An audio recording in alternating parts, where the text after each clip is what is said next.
A bisa dukkan alamu fa shugaban ƙasar Najeriya wato Bola Tinubu ya tsorata game da zaben 2027 domin wata sabuwar doka da ya kawo game ga zaben. Ku kasance da mu domin saurara, amma idan wannan shine farkon ziyartarka wannan channel tamu mai albarka, ka tsaya ka danna mana subscribing da alamar liking, inda halima kuma na share su a sauran groups da kuke amfani da su. Ai daga jin wannan dokan kun riga da kun san Tinubu ya karaya. Na san da daga cikin mutane sun ji labarin, amma wanda bai ji ba barin ƙara mai tamar. Ana so a mayar da zaben shugaban ƙasa ya zama shekara 6.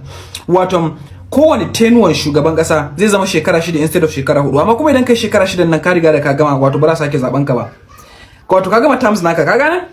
So da zarar na ji wannan ni na riga na san cewa Tinubu ya karaya. Me yasa na ci haka? Idan da ce yana jin cewa zai iya cin wannan zaben da ba za ta taba. Ko riga da kun sani sanatocin nan gaba ɗaya ne suna karkashin kafan shi ne. Strings din shi yake pulling abun da ya ga dama suke yi. Kun gane? Babu yanda za a fara raising na wannan motion idan har ba ya san cewa a jikin shi ya ji cewa zai yi mar wahala ya koma wannan tenon ba. Ba ma ku bar wannan maganar zai yi mar wahala. No, idan ya koma din za iya samun abubuwa da yawa da za su iya canja ra'ayin 'yan Najeriya, wanda hakan zai iya haifar da rikici mai girma a kasar gaba daya. Kun ga wannan abun idan aka zantar da shi haka, aka zama da presidential term ya zama shekaru 6.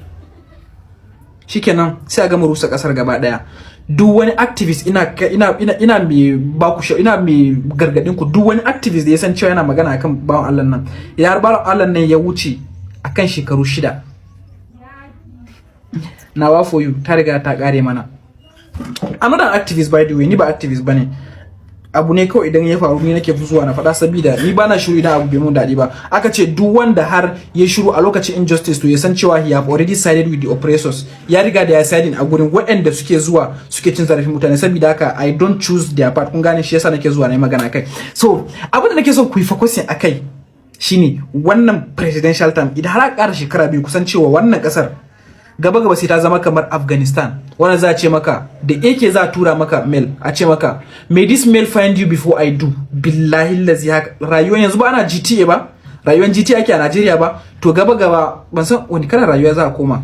Ai na ga kawai za a fara rayuwar irin GTA ne da aka samu ya cheat chaos babana. Saboda haka wannan ba ma abu bane wanda ma ya kamata a yi thinking, a yi tunani so biyu kafin a ce da aiwatar da shi. No, abu ne wanda ya kamata bai ma kamata a fara kawo motion din nan ba, saboda mun riga da mun sani idan har aka kawo motion irin wannan to interest ne kawai na wannan mutumin.